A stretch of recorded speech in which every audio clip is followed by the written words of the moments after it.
tujuan pembelajaran pada pertemuan hari ini. Yang pertama adalah peserta didik dapat menjelaskan dampak negatif perbuatan zina dan pergaulan bebas dengan benar. Yang kedua, peserta didik dapat menggunakan teknologi untuk membuat karya edukatif tentang bahaya zina dan pergaulan bebas. Jadi anak-anak, hari ini kita akan membuat poster kampanye mengenai bahaya pergaulan bebas dan perbuatan zina, ya. Nah, anak-anak punya Canva? Ya. Nah, nanti per kelompoknya silakan buat satu poster, ya. Nanti akan Ibu bagikan LKPD-nya secara online dalam Google Form sebagai panduan apa saja yang harus ada di dalam poster tersebut. Oke. Nah, ini Ibu sedikit ya menjelaskan mengenai contoh-contoh perbuatan mendekati zina. Yang pertama apa? Berpacaran. Jadi berpacaran itu boleh atau tidak? Tidak. Haram atau halal? Haram. Berdua-duaan di tempat yang suci. Tidak boleh. Ya, yang ketiga melakukan kontak fisik antara laki-laki dan perempuan. Yang selanjutnya menonton video atau film yang mengundang hawa nafsu. Jadi Ibu himbau hati-hati sekali dalam bermain media sosial. Karena banyak ya di dalam media sosial video-video atau film yang mengundang hawa nafsu. Dan yang terakhir, mengenakan pakaian yang tidak menutup aurat, ketat atau transparan. Jadi Ibu selalu mengingatkan kalau ke sekolah harus pakai apa nih? Siku. Tangannya boleh dilipat tidak? Ya, kaos kakinya yang masih pendek coba dipanjangkan ya. Kemudian rambutnya yang masih kelihatan coba dibetulkan. Nah, itu salah satu cara kita untuk menghindari perbuatan zina. Oke, Ibu mau bertanya dulu, kira-kira mengapa perbuatan zina dan pergaulan bebas dianggap sebagai perbuatan yang terlarang? Kira-kira apa ya? Boleh silakan. Karena perbuatan zina dapat memberikan dampak yang buruk. Dapat memberikan dampak yang buruk. Ya, betul ya. Kemudian yang kedua, mengapa dalam Islam terdapat batasan-batasan dalam bergaul dengan lawan jenis? Ibu mau tanya dulu, memangnya boleh kita bergaul dengan lawan jenis? Boleh. Tapi ada batasannya atau tidak? Ada. Kira-kira apa ya batasannya? Coba siapa yang tahu?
Allah Subhanahu wa taala, yang kedua ada menutup aurat, yang ketiga ada menghindari hal yang dapat mengundang nafsu.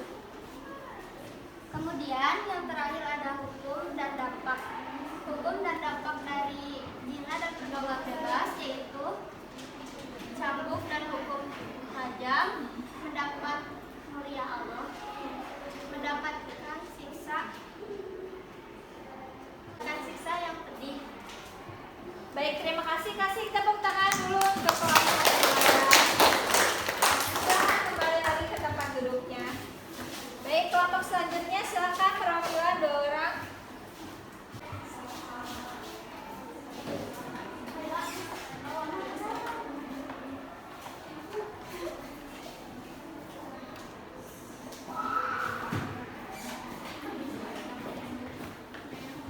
Sama ya, perkenalan dulu sama.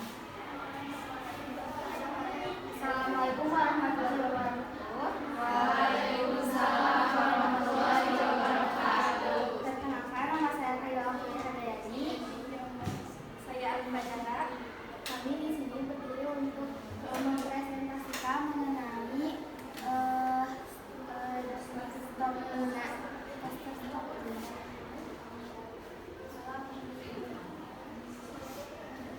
Dibacakan oleh Alfa.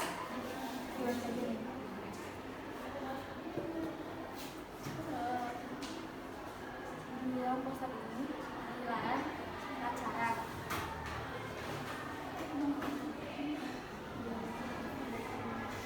Di dalam hadis riwayat Ibnu Majah dijelaskan bahwasanya saya belum pernah melihat solusi untuk 2 orang yang saling jatuh cinta selain menikah. Ya, terima kasih. Kasih tepuk tangan dulu untuk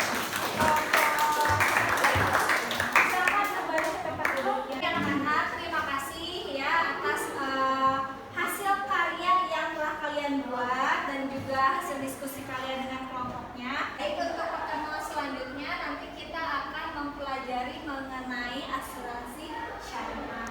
Nah, untuk evaluasi pada pertemuan hari ini, anak-anak bawa HP tidak?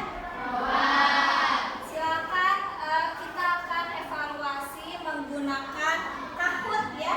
Jadi silakan anak-anak buka ke Google, kemudian buka kahoot.com. Ya. Ini sudah masuk? Sudah. Nah, silakan, ini pin gamenya ya, 8718819. Nah, silakan untuk pertanyaan pertama dijawab ya, silakan di dalam HP-nya dilihat ya. Silakan. Nah, ini ya, dalil larangan perbuatan zina adalah surat Al-Isra ayat berapa? Silakan.